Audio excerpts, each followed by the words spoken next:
del taller Alberto Ulloa Sotomayor. El día de hoy seré el presentador para esta tercera sesión de nuestra primera unidad de las sesiones internas, cuya temática será Economía Internacional. Nuestras sesiones cuentan con 8 unidades en las que abordaremos sábado a sábado los diferentes tópicos con el apoyo de especialistas en la materia. De esta forma, el día de hoy contamos con el doctor Alejandro Velázquez Barrio Nuevo. Él es abogado con título de segunda especialidad en Derecho Internacional Público y candidato a magíster en Derecho Internacional Económico por la Pontificia Universidad Católica del Perú. Es especialista legal en seguimiento y evaluación de compromisos internacionales de la Dirección General de Políticas y Análisis Regulatorio en Pesca y Agricultura del Ministerio de la Producción. Además, es jefe de prácticas del Departamento Académico de Derecho de la misma Casa de Estudios. Es adjunto de docencia de cursos de Derecho Internacional en la PUC también y en la Universidad Científica del Sur.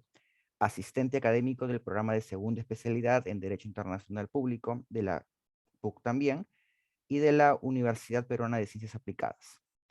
También es miembro del Grupo de Investigación en Derecho Internacional Económico de la Pontificia Universidad Católica del Perú.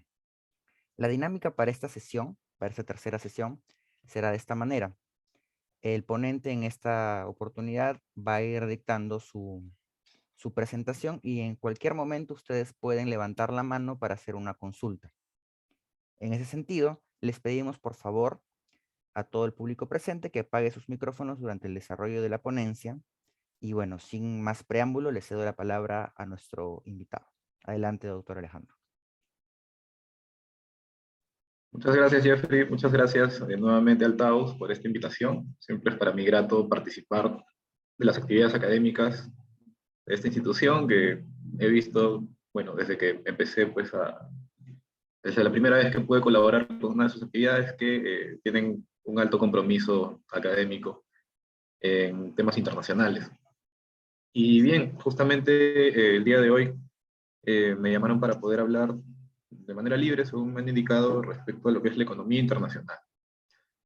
Voy aquí a compartir una diapositiva. ¿Me confirma si se ve, por favor? Sí. ¿Se ve? Se ve perfectamente. Muchas gracias, Jeffrey.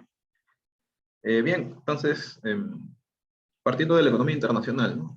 Como tema eje, comentarles, ¿no? Como ya ha mencionado Jeffrey, yo soy abogado, no soy propiamente economista. Vi un poco estos temas en la maestría que cursé, Derecho Internacional Económico, pero no es propiamente mi especialidad, por lo tanto, no me parecería correcto, prudente darle un enfoque totalmente económico a este tema. Por lo que, pues, me limitaría a mencionar algunos conceptos económicos base que son importantes para poder entender qué materia nos encontramos. Entonces, primero que nada, pues, la economía como tal es una ciencia, ¿no? Que estudia justamente los fenómenos económicos, ¿no? Partiendo, pues, el análisis del mercado, y tiene distintas subáreas, digámoslo así, distintas aristas que se pueden explotar, dependiendo desde qué perspectiva se mire, porque es una ciencia social, ¿no? Es decir, está estudiando la sociedad en un aspecto, en este caso, el aspecto del intercambio, ¿no? El aspecto del intercambio comercial económico. Y se estudia, pues, a los agentes económicos, ¿no? Este es el estudio que realiza la economía como una ciencia. Partiendo de ello, vemos, por ejemplo, como una primera aproximación a la microeconomía, que es la que analiza a los agentes de forma individual, ¿no? Tenemos hogares, empresas y personas. Tenemos, pues, al Estado también siempre involucrado aquí. Básicamente lo que hacemos es ver al interior de un Estado cómo es el movimiento económico de las personas, de los hogares y de las firmas, ¿no? Se llama en economía las empresas, creando de distintos flujos. Y bueno, esto no es lo relevante para efectos de la ponencia de día, pero sí vale diferenciar dos conceptos que pueden confundirse un poco. De hecho, que yo confundí por muchos años, así que no sé si habrá economistas aquí presentes. Pero bueno, en esta línea vemos lo que es la macroeconomía en contraposición a la microeconomía, y por otro lado, propiamente lo que es la economía internacional. Entonces, bueno, con la macroeconomía, como se menciona, se analizan grandes agregados económicos, ¿no? Tenemos todos estos: consumo, inversión, gasto público, exportaciones, importaciones, balanza comercial, balanza de pagos, y hay muchos más, ¿no? ¿Qué es esto? Esto parte, o sea, los modelos que se ven económicamente a partir de este punto parten de los modelos de la microeconomía, es decir, están traspolados, pero aquí lo que estamos haciendo es ver el comportamiento del país, ¿no? O de una zona económica, puede ser, ¿no? Por ejemplo, pensemos en el análisis macroeconómico de la Unión Europea, o de zonas aduaneras, ¿no? Que también puede haber, que no necesariamente coinciden al 100% con un Estado. No importa, lo relevante es que se está viendo a nivel país, es decir, aquí estamos analizando desde arriba cuál es el comportamiento, en este caso, entre los agentes económicos, pensando en los estados, o bueno, en general en estas zonas económicas especificadas, como los agentes, por ejemplo. Entonces, eh, eso sería en contraposición a la microeconomía. Son temas básicos que se tienen que aprender al estudiar economía, micro y macro, ¿no? Ahora, propiamente el tema de la economía internacional, ¿no? Es lo que estamos revisando hoy día. Desde la perspectiva económica, es una suerte de mezcla de los dos anteriores, pero aplicados a modelos específicos de comercio internacional. Este tema de los modelos es, bueno, salvo que, como digo, hay algún economista aquí presente, eh, considero un tema bien complejo, ¿no? Es bien difícil eh, de ver. De hecho, es un curso que cuesta a muchos alumnos de Derecho, ¿no? En la maestría en Derecho Internacional Económico, o en general en cualquier ámbito en que se vean estos temas. Eh, hay diversos modelos, yo no soy la persona adecuada para explicarlos, ¿no? Pero lo relevante es esto, ¿no? Que se aplican a modelos específicos de comercio internacional.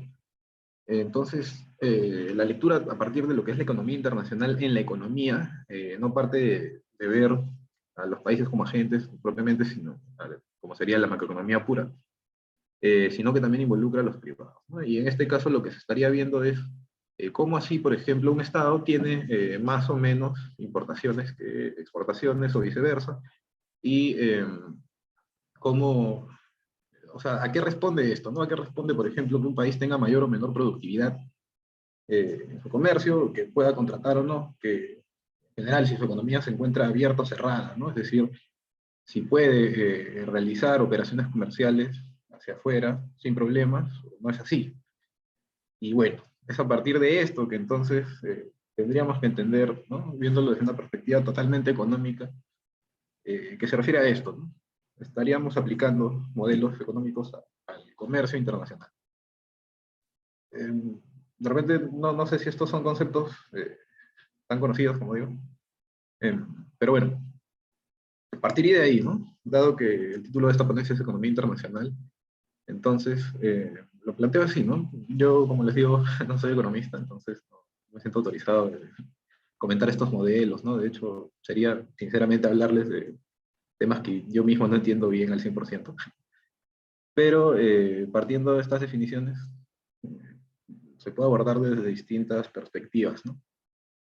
Por ejemplo, efectos internacionales, evidentemente, ¿no? Por ejemplo, desde la perspectiva de las relaciones internacionales. En la economía internacional, ¿no? Proyectada a lo que sería eventualmente el poder económico, termina siendo una concepción que puede explicar un poco las relaciones de poder entre estados, ¿no? Y en general entre actores internacionales. Por ejemplo, ¿no? Esto parte desde una perspectiva liberal, en lo que es la ciencia de las relaciones internacionales, ¿no? Y tenemos el autor, bueno, en su momento, ¿no? Mejor dicho, a partir de las concepciones de lo que es las nuevas concepciones del poder posteriores al realismo clásico, que solamente se centraba en lo que era el poder militar, es que se empieza a tomar la economía como un medio de demostración de poder, ¿no? Y tenemos el autor Joseph Nye, que nos hace esta diferenciación entre poder duro y poder blando, y hoy en día pues es claro que la economía termina siendo en la práctica un elemento más determinante para demostrar poder que el poderío militar, ¿no? Justamente por lo que ya nos encontramos en la era de la nueva diplomacia, a partir de la segunda mitad del siglo XX, ¿no? En que ya está proscrito el uso y amenaza del uso de la fuerza por el derecho internacional, pese a que igual hay violaciones a estas normas. Pero bueno, a lo que quiero llegar es a que esto puede verse desde distintas perspectivas, y bueno, yo les comentaré pues la que yo manejo, que es la referida a la regulación de esta economía internacional, ¿no?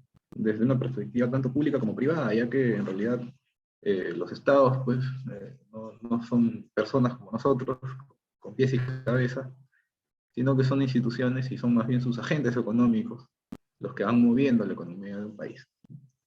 Entonces, bueno, eh, viendo aquí que estamos aplicando modelos al comercio internacional, eh, comentarles un poco respecto a cómo se regula internacionalmente el comercio internacional, ¿no? Porque para lo que es la regulación, para lo que es, perdón, el estudio de la economía internacional desde la economía, todo esto, aunque no lo crean, termina cambiando el modelo, terminan siendo variables que son importantes para efectos de determinar pues, una u otra conclusión. Entonces, para aquellos que estudian economía o tengan interés propiamente en el análisis económico como tal, no pueden ser ajenos a estos temas, entonces es importante tener el conocimiento de lo que es la regulación. Entonces, ¿cómo se regula el comercio internacional? ¿No? Valga la redundancia, internacionalmente. Bien, desde una perspectiva netamente pública, tenemos que la preocupación por la regulación del comercio, en realidad, si bien siempre estaba latente, ¿no? Incluso desde el siglo XIX, ya existían algunos acuerdos de comercio, ¿no? Claro, fines del siglo XIX, inicios del siglo XX, como eran pues los acuerdos de amistad, comercio y navegación. En realidad la regulación no era del todo, no era del todo profunda, ¿no? Sino que se planteaban puntos específicos, eventualmente para cierto mínimo nivel de liberalización, ¿no? Y no es sino hacia la segunda mitad del siglo XX, que post Segunda Guerra Mundial, los estados empiezan a darse cuenta de que necesitan algún incentivo para poder evitar ese tipo de situaciones a futuro, que traen como consecuencia, que trajeron como consecuencia en gran parte de Europa, ¿no? Y en general en parte del primer mundo, déficits económicos, ¿no? No fue tan fácil salir de estas situaciones, en las cuales pues, un Estado se involucra por tener que costear no solo por el precio de lo que es llevar un conflicto armado, sino también eh, por lo que implica en el desarrollo, ¿no? de los estados. Fue así como se planteó pues, poder llegar a formar un marco regulatorio multilateral. Y esto plantea desde un inicio lo que fue Bretton Woods, ¿no? Esto parte como una iniciativa de Estados Unidos, prima facie, y se plantea crear instituciones que puedan regular a nivel multilateral la economía en general, ¿no? La economía y el comercio. Dos de ellas tuvieron éxito, que fueron el Banco Mundial y el Fondo Monetario Internacional, que hasta hoy en día existen, ¿no? Inciden ya un poquito más en el ámbito de lo que es el derecho financiero internacional. No solamente para mencionarlas, pues se plantea que, bueno, en el primer momento era la reconstrucción postguerra, como comentaba, pero hoy en día siguen existiendo y esto ya está superado hace muchos años. Más bien lo que se hace ahora es plantear, ¿no? A partir del Banco Mundial, por ejemplo, políticas para que los estados reciban financiamiento para proyectos, pero siempre y cuando cumplan con determinados requisitos modelo, por ejemplo, mantener determinadas pautas del Estado de Derecho. En el caso del Fondo Monetario Internacional, termina siendo más bien un punto posterior cuando se tiene una crisis económica aguda en algún Estado miembro. No es, digamos, para financiarse de manera regular, sino por algún supuesto extraordinario. Y bueno, iban a ser tres las instituciones creadas, pero una de ellas no llegó a existir, que fue la llamada Organización Internacional del Comercio. ¿Y qué ocurrió aquí? Fue precisamente Estados Unidos, que no llegó pues a manifestar el consentimiento en obligarse por la Carta de La Habana, que era el tratado que iba daba nacimiento a esta organización internacional, por temas internos, ¿no? Su congreso, pues esto se menciona en la historia de lo que fue finalmente la OMC. Y lamentablemente, pues la Organización Internacional del Comercio no llegó a existir. Lo que llegó a haber un momento, en el año 1947, ¿no? Esto termina fracasando en 45, 46, y más bien en su reemplazo, ¿no? Se celebra lo que es el GATT, un tratado, ¿no? Este sí, para poder regular determinados aspectos de comercio entre los estados, para que no, para evitar pues justamente situaciones como mencionaba bélicas, ¿no? Para poder tener una mejor interconexión entre estados, una más alta interdependencia, que hoy en día es muy importante. Bueno, el GATT pues tenía prevista la celebración de rondas, y a partir de ello es que luego de la ronda Uruguay, que inicia en el 86, se plantea ya la creación, ahora sí, de lo que no llegó a ser la Organización Internacional del Comercio, esta vez bajo el nombre de Organización Mundial del Comercio. Esta es una organización internacional que congrega 164 estados miembros, y el Perú, por ejemplo, es uno de ellos, es además miembro fundador, ¿no? Y a partir de esto está que se crea lo que es el sistema multilateral del comercio que tenemos en la OMC. Tenemos pues regulación tanto para el comercio de bienes como el comercio de servicios y la propiedad intelectual. Lo que se crea con el sistema multilateral del comercio es, por así decirlo, una base de lo que sería la regulación del comercio. Tenemos pues que los estados plantean listas de liberación arancelaria, y es a partir de estas listas que figuran determinados, por ejemplo, en el caso de bienes, determinadas mercancías que no pueden ser grabadas con un arancel mayor al que ya se han comprometido. No solamente eso, existen determinadas obligaciones a partir del GATT, como son, por ejemplo, respetar el trato nacional a los productos importados, es decir, no darles un trato peor que los productos nacionales dentro de su propio mercado, ¿no? También tenemos, bueno, la prohibición no solamente de subir los aranceles más allá de lo, sino también las barreras no arancelarias, como pueden ser, por ejemplo, cuotas de importación, licencias, incluso las multas muy elevadas por parte de SUNAT, por ejemplo, pueden ser consideradas. Y así, lo que tenemos, pues, lo que es comercio de servicios, propiedad intelectual, sigue la misma lógica, teniéndolo como base, y en realidad, luego de que se creara pues, la OMC en el 95, se empezaron a ver ciertas vicisitudes institucionales, como era, por ejemplo, el sistema de toma de decisiones por consenso, hicieron que se paralice un poco el avance, ¿no? Porque no se esperaba que fuese así, simplemente una base y ya, sino que fuera progresivamente desarrollándose. Y es por ello que a partir de la ronda Doha en 2001 se ve pues, que los esfuerzos por regular distintos aspectos, como por ejemplo el comercio electrónico, entre otros, los subsidios a la agricultura, no terminan siendo productivos por ello, por el sistema de toma de decisiones. Porque llegar al consenso es muy difícil, siendo tantos miembros, ¿no? Así, por ejemplo, por más de 20 años se negoció un acuerdo para prohibir determinadas subvenciones a la pesca que fuesen perjudiciales, ¿no? para el medio ambiente. Entendamos la pesca ilegal no declarada y no reglamentada, o la sobrecapacidad, la sobrepesca, también la sobreexplotación.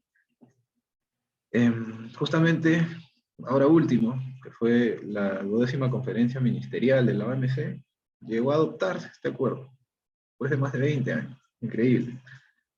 Sin embargo, no se llegó a adoptar en el último proyecto que había, que era bastante ambicioso. Se va a seguir negociando, pero al menos ya se tiene una base. Entonces, el sistema todavía puede servir, pero termina siendo muy básico. Lo que puede acordarse es aquello en lo cual pues, no hay mayor profundidad regulatoria. Y es por esto pues, que los estados se van planteando también otras vías para poder regular su comercio, ¿no? Y entonces tenemos, por ejemplo, los he puesto muy en orden, pero para ir viendo de lo más bajo a lo más alto, digamos así, vemos, por ejemplo, en el marco del LADI, la Asociación Latinoamericana de Integración, se llaman los acuerdos de alcance parcial, en que se establecen preferencias arancelarias mucho más profundas que las que se encuentran en las listas de la OMC, porque los estados son bastante recelosos de poner estas listas, ¿no? De liberalizar así nomás tantos bienes, ¿no? Termina habiendo muchas sensibilidades. Sin embargo, pues sigue siendo en el fondo, por así decirlo, una regulación OMC+, ¿no? Solamente que esta ya es directa entre distintos estados, puede ser bilateralmente o plurilateralmente. Luego ya tenemos pues ya lo que son los procesos de integración regional y los tratados de libre comercio. En lo que es procesos de integración regional, ¿no? Por ejemplo, el Perú pertenece a la Comunidad Andina, es una organización internacional de la cual es miembro, un país miembro, así se dice, y también, por ejemplo, la Alianza del Pacífico, que esta sí no es una organización internacional, pero el Perú es parte, pues, ¿no? El protocolo de la Alianza del Pacífico, el acuerdo de la Alianza del Pacífico. Entonces, es a partir de estos procesos de integración regional que se puede empezar a ver con un poquito más de especificidad regional, en este caso, eh, lo que sería pues lo que sería la regulación regional o incluso interregional en algunos casos, como sería, por ejemplo, en el caso de APEC, ¿no? El Foro Económico Asia-Pacífico, Foro de Cooperación Económica Asia-Pacífico, ¿no? ¿Por qué esto es importante? Porque suele haber comercio al interior de estas regiones, aunque no suele ser tanto como hacia afuera, ¿no? Normalmente mantenerse en bloques comerciales ayuda a un mejor desarrollo comercial hacia afuera. No todos tienen el mismo éxito, lamentablemente, ¿no? Por ejemplo, hay muchas críticas a la comunidad andina que no avanza en muchos aspectos. Pero aquí, en todo caso, tenemos mayor regulación que la que tenemos a nivel multilateral, ¿no? Tenemos ya regulación a niveles mucho más específicos, técnicos, ¿no? Por ejemplo, a nivel de obstáculos técnicos al comercio, medidas sanitarias y sanitarias, etcétera, entre otras, ¿no? Que son aspectos que terminan regulando el comercio y, como digo, terminan afectando estos modelos económicos de la economía internacional, ¿no? En los tratados de libre comercio, que ya es más bien innovación hacia finales del siglo anterior y con fuerza a inicios del siglo presente, ya tenemos regulación mucho más avanzada en su primera generación, sobre todo a nivel bilateral, ¿no? Entonces, si un Estado pues tiene un socio comercial muy fuerte, lo más recomendable es que tenga en vigor con dicho socio un tratado de libre comercio específico que regule determinadas mercancías que quieran ser vistas de manera liberalizada o, si es que hay sensibilidades, darlas como, darlas como también una excepción. La ventaja que tienen estos acuerdos es que las listas, pues, que se marcan son listas negativas, normalmente, como es el modelo de TLC con Estados Unidos, a diferencia del sistema multilateral del comercio, que sí, un modelo de lista positiva. ¿Qué significa esto? En el caso del sistema multilateral del comercio, aquello que no se indique expresamente, pues no se liberaliza. En cambio, al revés, ¿no? Bajo un modelo de lista negativa, aquello que si no dice nada se entiende liberalizado, y más bien la excepción es lo que se va a poner, todas las sensibilidades. Esto es importante porque los estados también tienen que proteger sus propias industrias. Por ejemplo, en el caso del Perú, los productos textiles son muy sensibles, así nomás no se liberalizan. Si se bajara el arancel a cero a los textiles chinos, por ejemplo, mañana desaparecía Gamarra, ¿no? Entonces, ello no conviene para efectos de poder mantener determinado desarrollo industrial que sí con el que sí se cuente, ¿no? Por ejemplo, el Perú es un país poco industrializado, pero cuenta con una industria que debe proteger, ¿no? Y ya más bien, en los últimos años, la nueva tendencia es la de los macroacuerdos regionales. Y estos más bien buscan involucrar a varias partes de manera interregional para efectos de crear bloques económicos comerciales que abarquen una parte del PBI, ¿no? Esta fue la intención, por ejemplo, con el Acuerdo Transpacífico, el TPP, ¿no? Que finalmente no llegó a entrar en vigor debido a la negativa de Estados Unidos, ¿no?, de llegar a ser parte, con ello haciendo imposible que pueda habilitarse la cláusula correspondiente para la entrada en vigor del tratado, pero luego se ha retomado, como ya saben, con el CPTPP, ¿no? O el TPP-11. bueno, del cual el Perú ya es parte. Esto vendría pues a hacer lo que es la regulación. ¿Cómo así se ha dado esta regulación en materia de comercio, ¿no? Como les digo, todos estos aspectos son importantes para llegar a lo mismo, ¿no? A lo que es la conceptualización a través de modelos económicos. Porque, por ejemplo, ¿no? Si no hay liberalización de aranceles, eso se tiene que considerar para efectos de entender por qué el costo es más alto para un Estado, por qué no llega a subirle lo mismo, que yendo a una zona en la cual no tenga esta misma restricción, ¿no? Em, es por ello que no podemos deslindar, lamentablemente, si se quiere ver así, al estudio puramente económico de lo que serían las normas internacionales en materia de comercio internacional. Es muy difícil llegar a una conclusión así, salvo usando modelos muy básicos que no tomen en cuenta estas variables para llegar a determinada conclusión, ¿no? Pero si queremos entender la realidad, como esto es parte de la realidad, tenemos que verlo. Si lo queremos ver desde una perspectiva completamente teórica, no importa. Podemos eliminar variables, podemos solamente tomar dos variables y con ello llegar a una conclusión. Pero esto termina siendo solamente teórico, ¿no? No termina dando una respuesta correcta, digamos así. Veo aquí en el chat, perdón, una pregunta. De acuerdo a su conocimiento, la implementación de las normas del FMI, ¿estas mismas repercutieron en el comercio mundial o por el contrario favorecieron al sistema internacional? La implementación de las normas del FMI. ¿Se repercutieron en el comercio mundial? Repercutieron, entiendo, negativamente, o si más bien favorecieron. Por lo que veo de la pregunta, Giselle. Bueno, sí, de todas maneras, ¿no?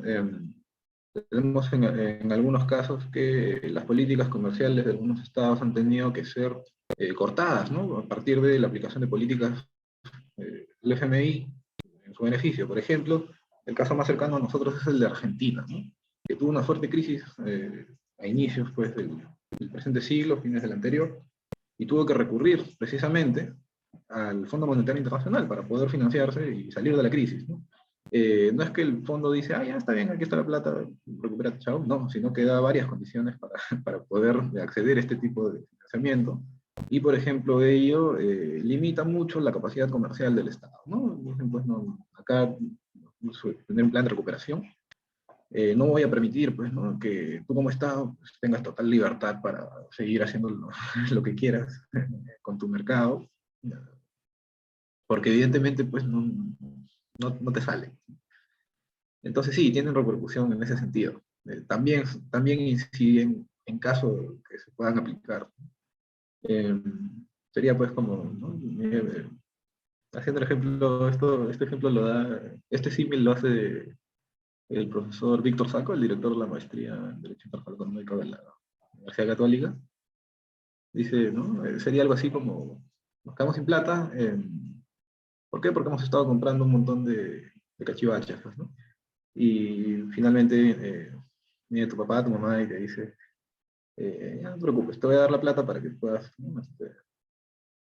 Para que puedas reponerte, pero dejas de comprar todo eso, ¿no? Y dejas de salir, no puedes salir, tienes que estar aquí estudiando, ¿no? Y ahí con eso te financias. Algo así sería, ¿no? Entonces sí, efectivamente, se limita mucho, no sé si mucho, pero en todo caso se limita a lo que es necesario la capacidad comercial del Estado, ¿no? A partir de la aplicación de estas políticas. No sé si con ello doy respuesta a Giselle. Sí. Bien. Bueno, sí, listo. Muchas gracias también por la pregunta, Giselle. Em, Gracias, Di. Bueno, eso sería básicamente a grandes rasgos, ¿no? Porque tengo que circunscribir mi presentación al tiempo que me han asignado. Si no, podría seguir hablando de esto todo el día. No es la idea. Estas son variables importantes en lo que es la regulación del comercio. Ya de manera un poquito más específica, partiendo de aquí, pero ya a lo que sería hoy en día tal vez un nuevo régimen especializado del derecho internacional, tenemos lo que es la regulación de las inversiones. ¿Y por qué es diferente? ¿No? Porque la inversión, así como tal, es comercial, ¿no? Es decir, un agente económico de un país A parte al país B a la jurisdicción del país B a realizar actividad económica, merece cierta regulación. ¿Por qué? Porque, ¿no? ¿Qué sucede con el extranjero que asiste, ¿no? Que se domicilia en un estado del que no es nacional? Pues se encuentra sujeto a sus normas, ¿no? Y tal vez ello no le convenga para efectos de sus beneficios económicos, ¿no? De aquello que está buscando ganar con la inversión. Eh, ¿Por qué? Porque eventualmente no conoce el Estado, no conoce el derecho de este Estado, y por lo tanto pues, no se quiere someter a algo que no conoce, cuando lo único que quiere es invertir y sacar un negocio. Eh, por ello, pues que llega un momento en el cual los estados en desarrollo se plantean, ¿no? Miren, nosotros igual necesitamos la inversión. Pensemos en el Perú, por ejemplo, ¿no? Tenemos un montón de recursos naturales, tenemos un montón de recursos mineros, un montón de recursos pesqueros, tenemos de todo. Lamentablemente no tenemos el know-how por nosotros mismos de cómo extraerlos, cómo explotarlos, y por ello es que terminan cayendo, pues, ¿no? En manos de empresas extranjeras, porque lo que es relevante es que se exploten, ¿no? No tendría ningún sentido tener tanto recurso y que esté ahí guardado. Entonces, ya que el Perú mismo no tiene una industria que pueda aprovechar esto de manera directa, tiene que abrir las puertas a la inversión extranjera para que sean ellos quienes extraigan. Finalmente se llevarán la gran parte de la ganancia, pero algo caerá, algo chorreará para el propio Estado, ¿no? Entonces, esto es relevante porque si no, termina siendo pues capacidad ociosa, ¿no? No se está haciendo nada con el recurso y no vale la pena pues ser un mendigo sentado en una banca de oro. Eh, entonces, al igual que el Perú, pasaba con distintos estados, como es, por ejemplo, en Argentina, ¿no? Había un señor llamado Carlos Calvo, que planteó pues dar un mismo tratamiento a extranjeros y nacionales, eh, pero el tema es que la diplomacia en los últimos años del siglo XIX pues, no daba, no permitía eh, llevar pacíficamente estos temas cuando había problemas, ¿no? Por ejemplo, ustedes deben conocer la institución de lo que es la protección diplomática, ¿no? El derecho internacional público, que es pues cuando tenemos a un privado que es un nacional de un estado en otro estado y ve violado algún derecho, ¿no? Por ejemplo, el derecho internacional, en este caso, si es que así lo quiere el estado del cual es nacional, puede tomar esta controversia a nombre de su nacional y manejarla internacionalmente con el otro estado, ¿no? Algo así era lo que se podía hacer en su momento por parte de la inversión extranjera, ¿no? Teníamos un inversionista en el estado A, pero este inversionista era nacional del estado B. El estado A, pues de pronto cae en arbitrariedades normativas, perfectamente, no hay ningún problema porque es el estado y puede hacer lo que quiera dentro de su jurisdicción, evidentemente, pero esto afecta, pues, ¿no? Afecta la inversión del inversionista. No puede hacer nada porque es el estado quien lo está haciendo.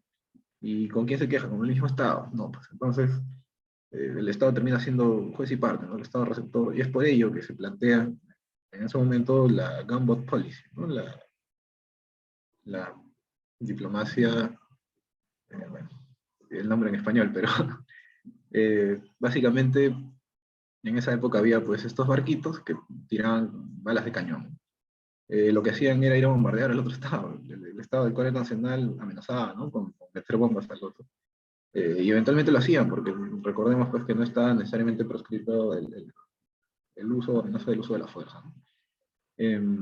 Esto pues generaba total inseguridad, ¿no? Y la inseguridad igual seguía latente por parte del inversionista. Entonces llega un punto en el cual se empiezan a plantear si es realmente importante o provechoso realizar inversiones en este tipo de estados, ¿no? Se concluye que sí. Entonces lo que se necesita es eh, tener cierta regulación a nivel internacional, justamente para evitar pues, la sujeción simplemente a los derechos internos, porque eso termina siendo indeseable para el inversionista. Y entonces empieza a haber intentos de regulación multilateral, ¿no? Hubo varios, que sería la segunda mitad del siglo XX, pero fracasaron lamentablemente.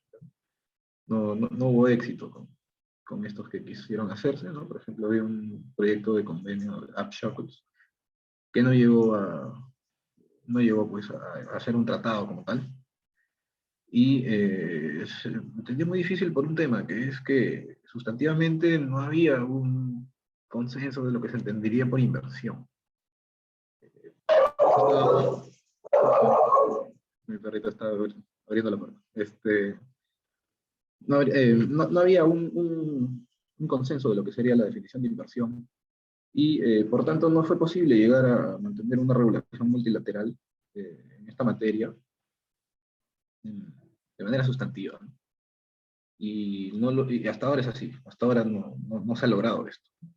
Lo que sí se logró fue llegar a una cierta regulación, pero desde el punto de vista procesal, procedimental, ¿no? Y en este caso teníamos, pues, en 1965, a través del Convenio de Washington, se da lugar a lo que es el CIADE, ¿no? Y en general hay otros centros de arbitraje internacional, ¿no? El CIADE es el más prominente, pero bueno, para estos efectos se plantea que los inversionistas puedan acceder a lo que es el denominado arbitraje internacional de inversiones en su favor cuando sientan pues mermado alguno de los estándares de protección que tienen como inversionistas en contra del Estado, es decir, una figura bastante novedosa para la época, innovadora, que un particular pueda demandar internacionalmente a un Estado. Esto no siempre, o sea, mejor dicho, no se espera que el Estado pueda ser demandado, ¿no? Así nomás. Pero esto es necesario para efectos de que sea posible pues, mantener esta seguridad jurídica y que estos estados en desarrollo puedan recibir sin problemas la inversión, ¿no? Y ser además destinos atractivos para la inversión, ¿no? Que no se entiendan, este país es riesgoso, no vale la pena invertir ahí, sino, no, por supuesto, miren, hay pues la posibilidad de mandarlo en todo caso, internacionalmente. Eso es lo relevante. Ya para efectos de lo que es la regulación sustantiva,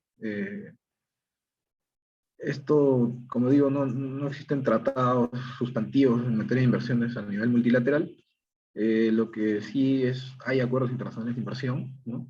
Distintos puntos que han ido evolucionando, pero estos son interpartes, ¿no? Entre pocas partes son, digamos así, todo lo contrario a lo que sería un marco multilateral como el caso de la OMC, ¿no? Dicho sea de paso, en el proyecto original de la OIC, la Organización Internacional del Comercio, se planteaba también regular esta materia, ¿no? Siempre entendía de la mano o partiendo de lo que es el comercio internacional. Dicho sea de paso, ¿por qué es esto así? Porque entendemos que la presencia comercial es un modo de prestación de servicios, ¿no? Entonces, en el fondo es un tipo de comercio de servicios, ¿no? Lo que sería la inversión extranjera una vez que ingresa a un Estado. Bueno, ¿cómo empezó a regularse esto? Empieza a regularse a partir de los años 60, ¿no? 1959, en realidad, el primero a través de tratados bilaterales de inversión, ¿no? No había acuerdo pues, a nivel global de qué cosa es una inversión, entonces esto se iba regulando de a poquitos en distintos tratados entre dos estados. Estos son los TBI, ¿no? Los tratados bilaterales de inversión. ¿Qué tienen de bueno, de novedoso? Que plantean determinados estándares de protección al inversionista, ¿no? Como son, por ejemplo, el trato nacional, es decir, hay que tratar al inversionista como se trataría igual a un nacional. ¿No? También tenemos el producto de la nación más favorecida, que aplica cuando hay más tratados que dan ¿no? con otras partes, mejor dicho, con otros estados, en los cuales el estado del cual es nacional el inversionista quiere invocar esto, no es parte. En ese caso, si hay un mejor beneficio, lo puede tomar.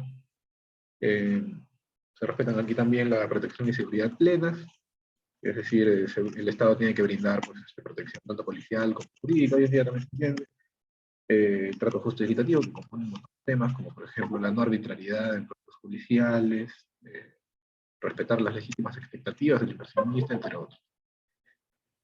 Y hay muchos más, ¿no? Pero como digo, lo más importante, al menos a nivel procesal internacional, es poder tener esta posibilidad de demandar al Estado internacionalmente, ¿no? A través de un arbitraje de inversión. Ya para una segunda época, ¿no? En inicios del siglo actual,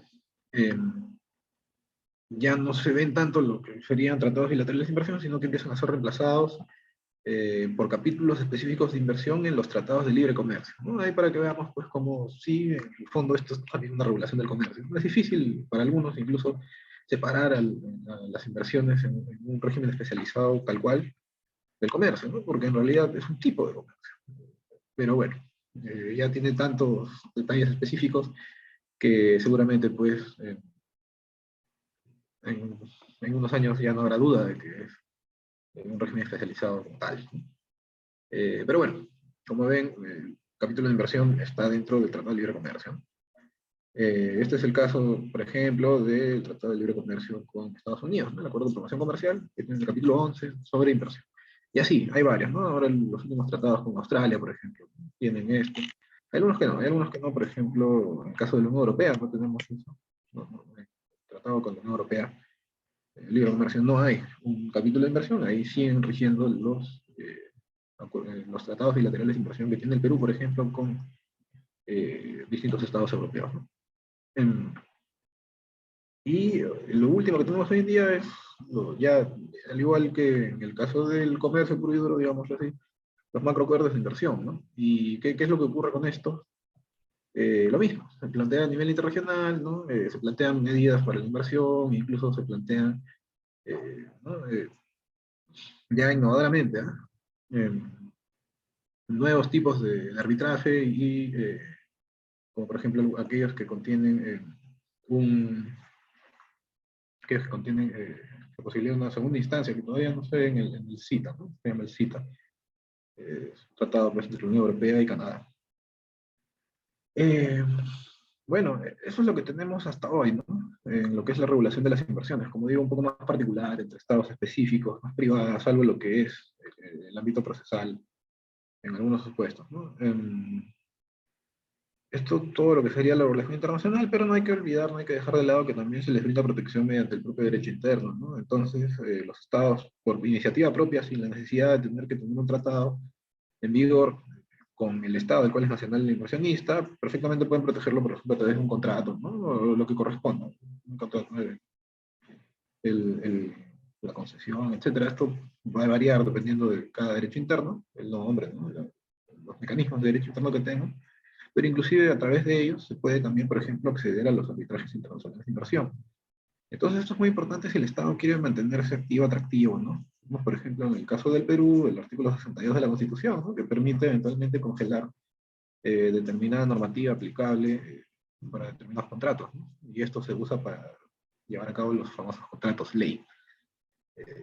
Todo ello incentiva bastante la inversión y termina haciendo que el Perú sea un destino muy atractivo para las inversiones, que bueno, pese a temas políticos, ¿no? que pueden ir mermando un poquito ese, ¿no? ese incentivo, siempre está ahí, ¿no? La inversión no se va, no se va del todo, en todo caso, y está pues presente en nuestro estado, al igual que en otros varios estados, ¿no? En desarrollo. Entonces, todas estas variables también van a incidir, ¿no? En lo que sería la revisión, en este caso, de distintos flujos a nivel económico de los estados, ¿no? No se puede conseguir, por ejemplo, lo que sería eh, ¿no? Las ganancias por minería a nivel internacional que tiene el Perú, si no hubiese pues, ¿no? este tipo de revisión de las inversiones. Entonces, esto es importante también, ¿no? Y bueno, ya más bien viéndolo desde una perspectiva ya no tan del derecho público, sino más bien del derecho privado, tenemos que ¿no? La regulación privada de la economía la vemos pues desde distintas aristas, pero básicamente todos estos intercambios, ¿no? que implican el comercio internacional, como dije, no parten del Estado a Estado, ¿no? El Estado rara vez, en comparación a lo que son los privados, actúa, ¿no? Directamente en el comercio, sino que es a través de sus agentes, es a través de sus agentes económicos. ¿Y qué cosa regula esto entonces? Bueno, tenemos el derecho internacional privado o desde esta perspectiva llamado derecho transnacional. Eh, mi perrito quiere abrir la puerta. Bueno, eh, que sí, o sea, lo relevante acá es que se van a regular las relaciones privadas internacionales. Es decir, desde una perspectiva pública, Por un lado, pues tenemos que, ¿no? La obligación de los estados de no elevar más los aranceles de lo permitido, de respetar los estándares de protección inversionista, etcétera, son para los estados, ¿no? Son obligaciones para el estado. Pero ¿cómo se regula entre los privados? ¿No? Por ejemplo, aquel que importa y aquel que exporta. Todo eso tiene su regulación propia, tanto interna como internacional. Y desde la perspectiva internacional, eh, esta materia es regulada por estas disciplinas, ¿no? Eh, tenemos, por ejemplo, siempre en lo que va a haber una de estas operaciones comerciales habrá un contrato. Bueno, eso lo regula pues, precisamente el derecho transnacional. La contratación internacional viene de la mano, pues, ¿no?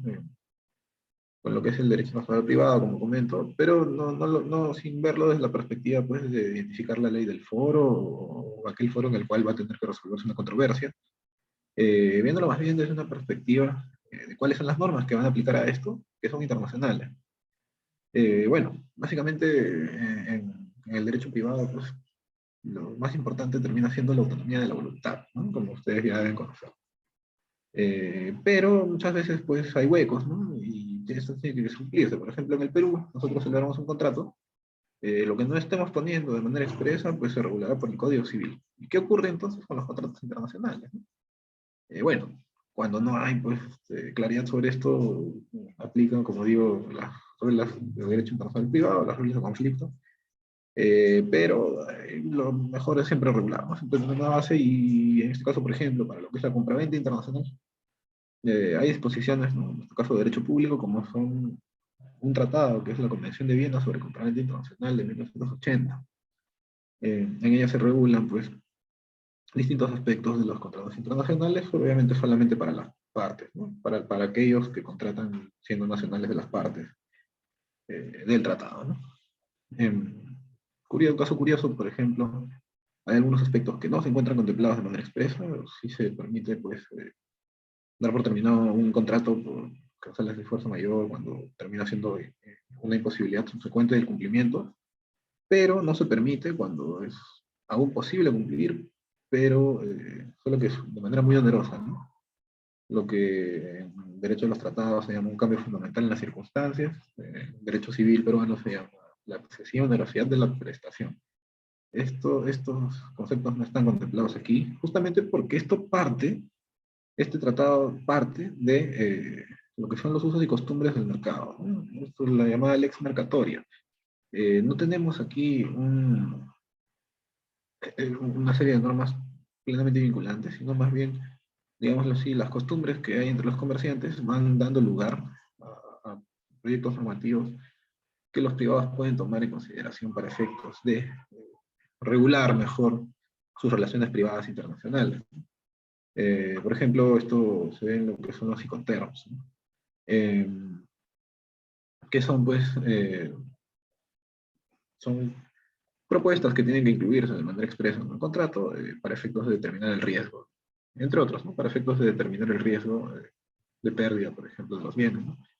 Si sale un barquito llevando pues, bienes que han sido comprados en otro lado, para entregarlos, y el barquito se hunde, y se hunden los bienes, evidentemente, y se malogra, ¿de quién fue la culpa? ¿Del comprador o del vendedor?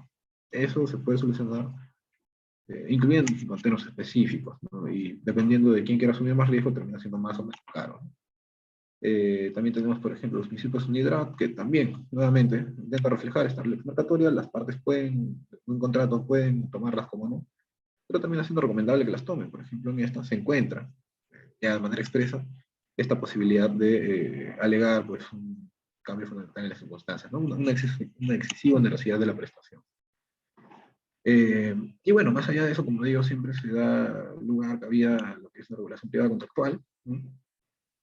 A la, sobre la base de la importancia que tiene la autonomía de la voluntad en el derecho civil, ¿no? Eso creo que todos lo hemos visto en primer ciclo de derechos, ¿no? Y es por eso que siempre es preferible y recomendable que, bueno, si alguien asesora pues, a los privados, que incorporen todas estas disposiciones posibles para poder tener regulado para poder regular previamente cualquier eventualidad.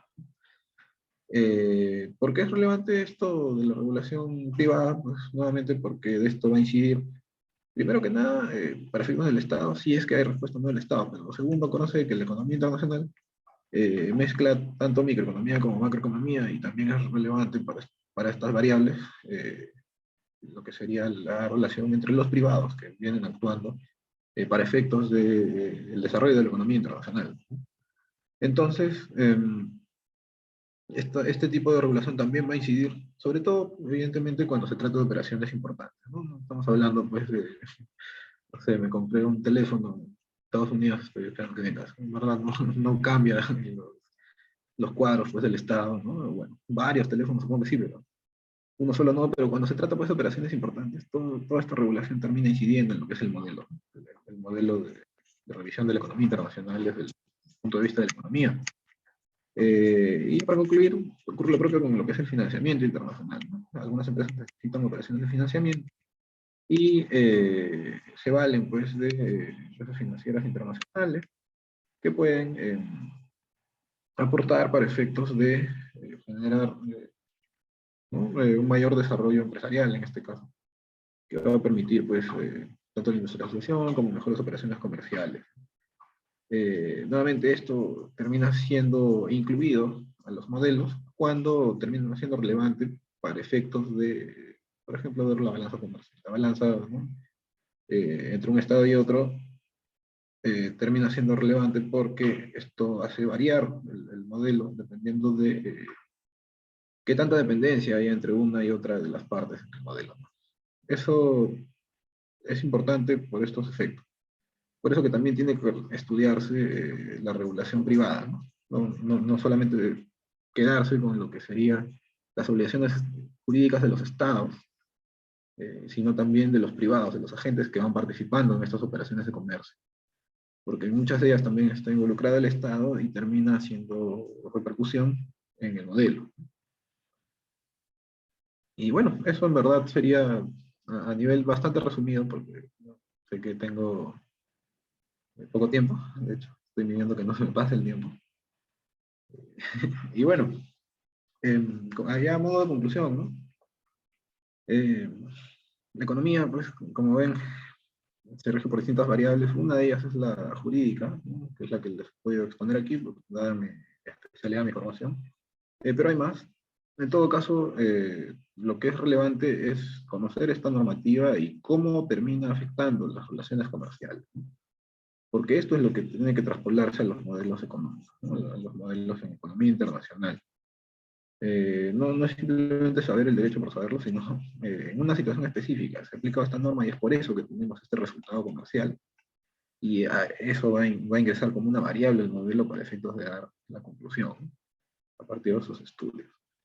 Si hay alguna diferencia, por ejemplo, en el caso de un estado A con el estado B y con el estado C, que son socios comerciales, pues, digamos, a la par, probablemente va a deberse a alguno de estos temas.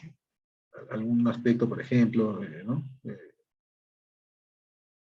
Hubo una controversia entre estados, ¿no? Y esto terminó haciendo que la empresa, ¿no? Una controversia en la OMC, por ejemplo. Eso termina haciendo que este sector de la industria, pues, eh, no genere tanto, no genere tanto intercambio comercial con ese estado, ¿no? Es completamente posible, ¿no? En la realidad pasa así.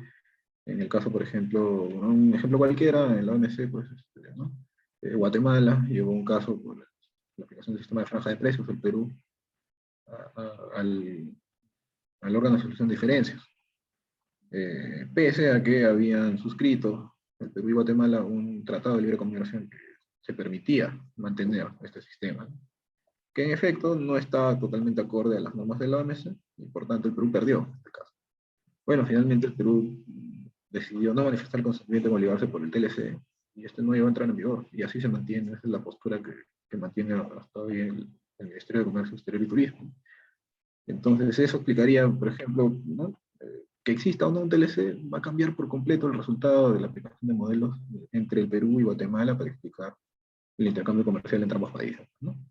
Si en algún momento hay algún cambio en el modo de pensar de estos estados y terminan haciéndose parte del Tratado de Libre Comercio, el modelo va a ser totalmente diferente.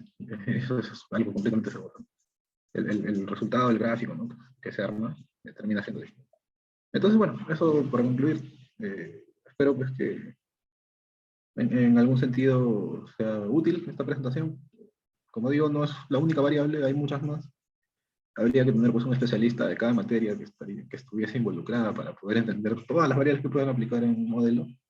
Yo aquí les doy algunas pues, para que puedan tener ese alcance de manera preliminar, ¿no? Y bueno, muchas gracias por su atención. Me parece que no hubo preguntas además de la como Giselle, pero si hubiese alguna ahora, pues yo, con mucho gusto puedo responderlas. Muchas gracias. Muchas gracias por esta interesante exposición, estimado Alejandro. Ahora vamos a pasar por la ronda de preguntas elaboradas por los miembros del taller. Adelante, Giselle.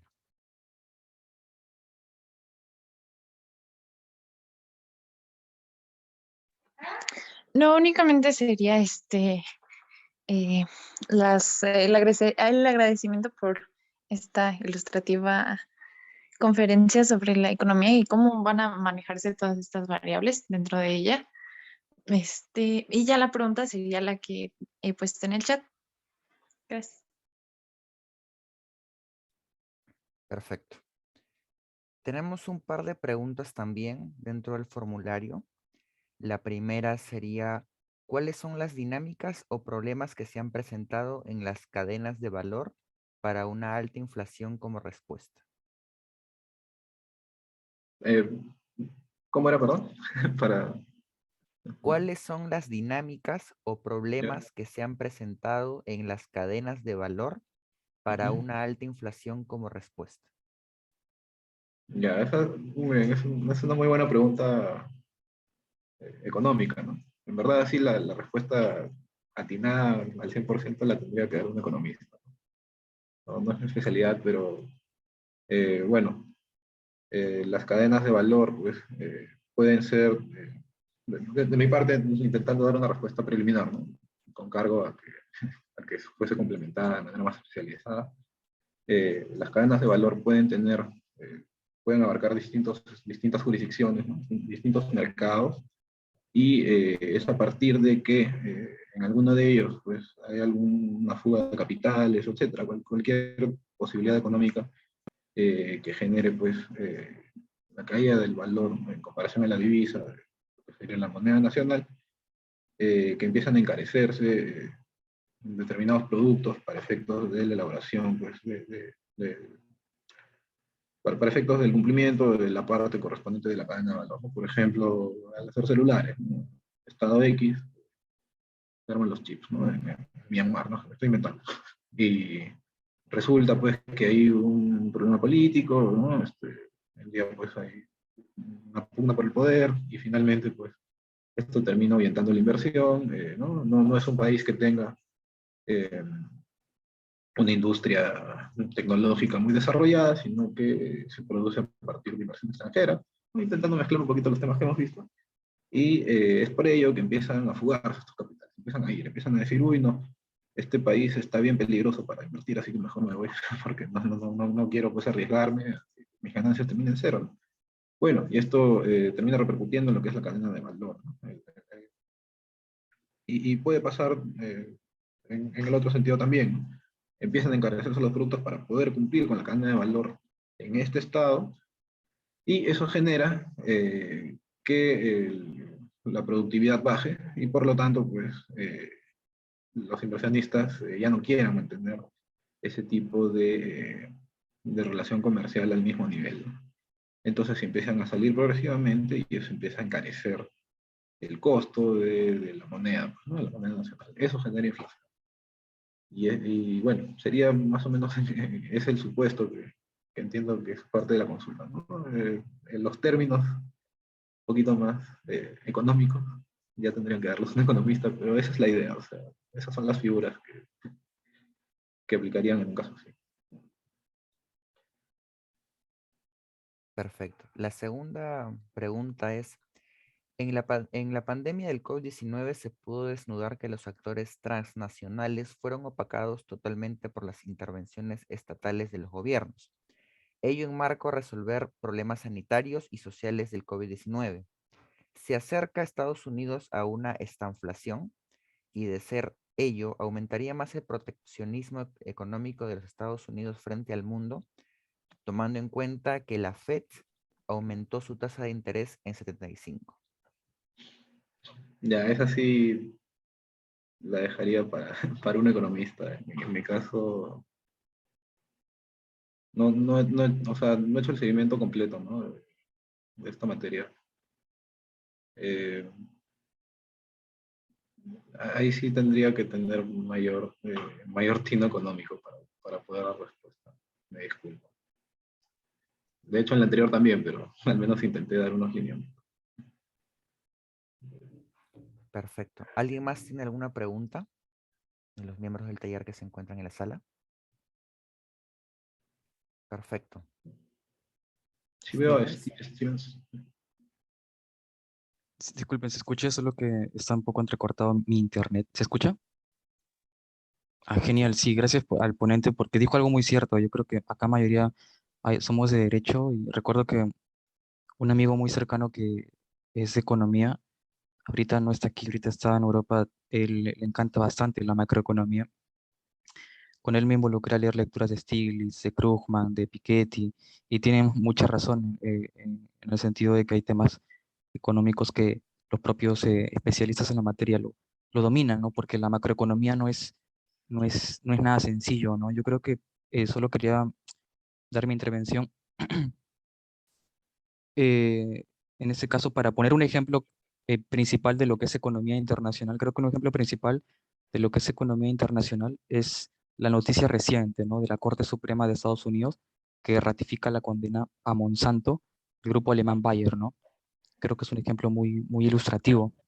Y tenía dos preguntas para el ponente. Claro, siempre de acuerdo a nuestras posibilidades, ¿no? Porque yo recuerdo cuando mi compañero de economía me explicaba, la macroeconomía era demasiado complicado, pero a la vez también muy, muy interesante viéndolo desde la mirada del derecho internacional público, ¿no? Y es muy, muy, muy bonito, muy bonito. Mi pregunta es sobre la negativa de Estados Unidos para el avance del TPP. ¿Lo podríamos considerar un tema también de proteccionismo económico? Claro, ¿no? Porque en ese momento Trump había señalado que el TPP dañaría al sector manufacturero. Y mi segunda pregunta sería, así a modo abierto, eh, ¿por qué los estados más industrializados, me he percatado que tienden casi siempre a tener más filtros en la aprobación de sus tratados de libre comercio, ¿no? Más rígidos, se podría decir, a diferencia de, de América Latina? Porque siempre a veces observo cómo, por ejemplo, ¿no? Alemania tiene muchas cositas importantes y rígidas en el plano económico, de repente de su sistema laboral, de su sistema económico, pero que sin embargo están digamos, siempre primeros en todo lo que es el avance comercial, ¿no? Quizás la respuesta puede ser para proteger, para que esos estados industrializados protejan sus mercados internos. Y nuevamente, gracias al ponente por la bonita temática expuesta, ¿no? Porque creo que el tema de la macro, micro, que tampoco soy economista, es muy bonito, enriquecedor aprenderlo. Gracias. Muchas gracias, Steven. Sí, de hecho, son temas muy interesantes, ¿no? Todos estos relativos a la economía pura. Y sí, a mí en particular me parecieron un poco complejos, ¿no? Tuve que, tuve que darle un mayor esfuerzo a mi curso de macroeconomía en la maestría. Y de hecho creo que todos, ¿no? Creo que todos los que éramos alumnos ahí.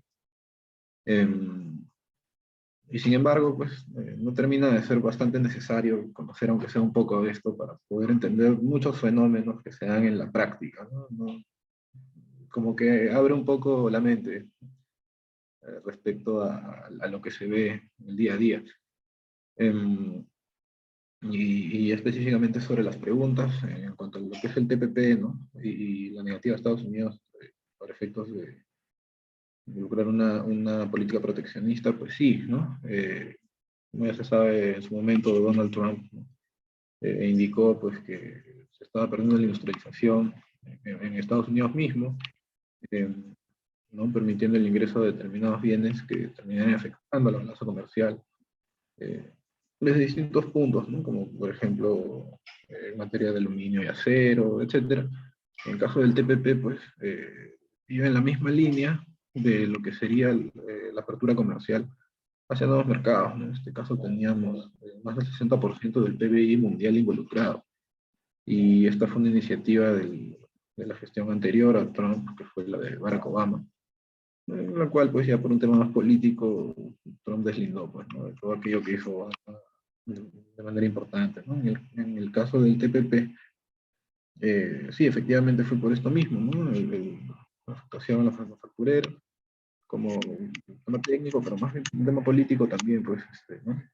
Tenía que mantenerse esta firmeza. En el caso de Trump, eh, cumplió con la mayoría de temas que dijo en campaña, ¿no? Y ese era uno. Eh,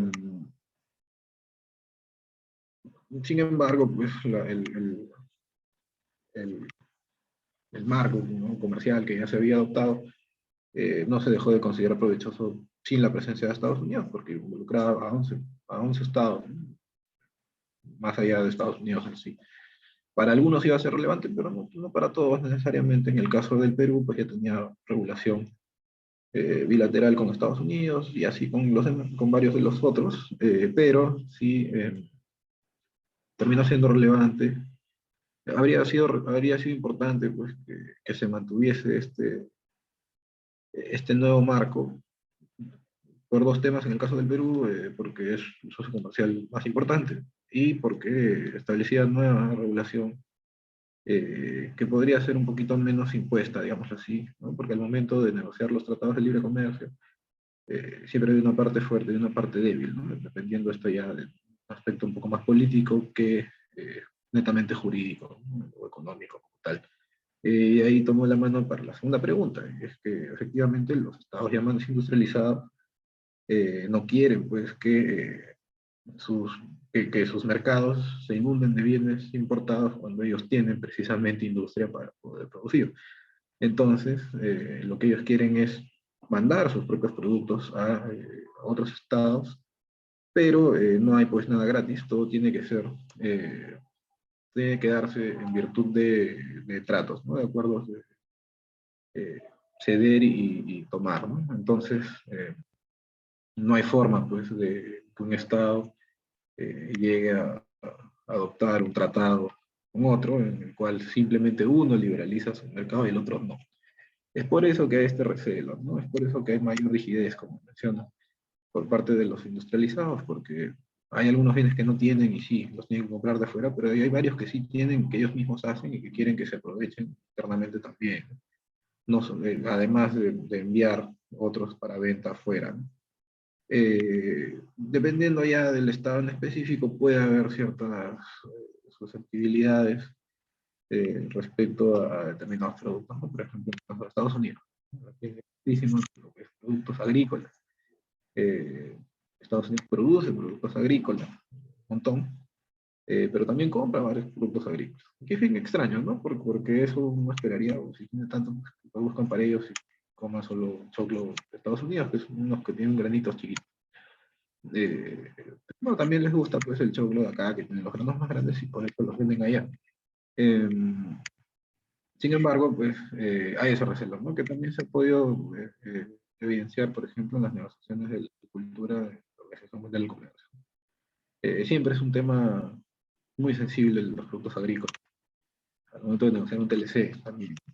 Y en general, no lo digo como un ejemplo cualquiera, porque millones de partidas arancelarias, distintos tipos de productos. Pero bueno, básicamente es por eso, porque los estados tienen esta idea de que, o sea, no deben dar más de lo que están recibiendo. Y normalmente, pues, lo que son las negociaciones, los estados más industrializados tienen un mayor poder y capacidad de negociación que los estados no industrializados.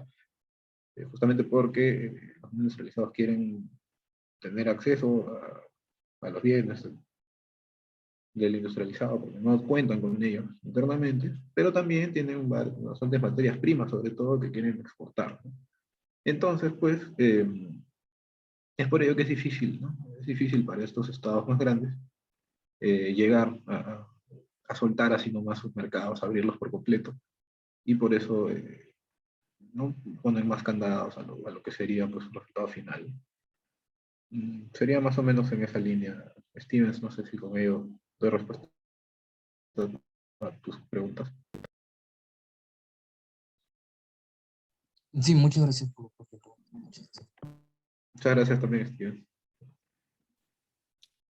Bueno, compañeros, habiendo respondido a las interrogantes de todos, me gustaría invitarles a cada uno de ustedes para que puedan prender su cámara y tomar nuestra foto correspondiente a la sesión del día de hoy.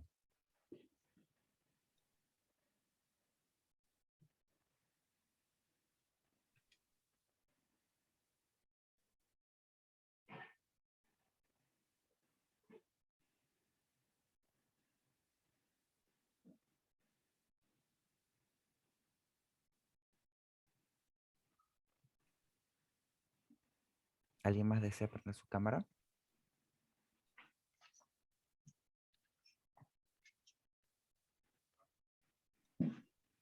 Perfecto. Procedo a tomar la foto entonces.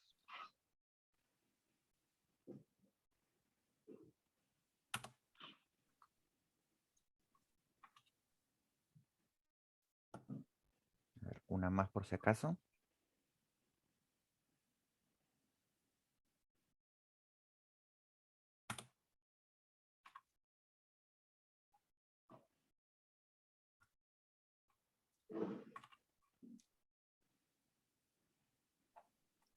Perfecto. De esta manera cerramos nuestra tercera sesión interna. Muchas gracias por el tiempo brindado a nuestro taller, querido ponente. Y asimismo los invitamos a ser partícipes de la próxima sesión, cuyo tema será conflictos internacionales. Que tengan un bonito fin de semana. Muy buenas tardes. Muchas gracias a todos. Cuídense mucho. Tengan muy buen fin de semana también.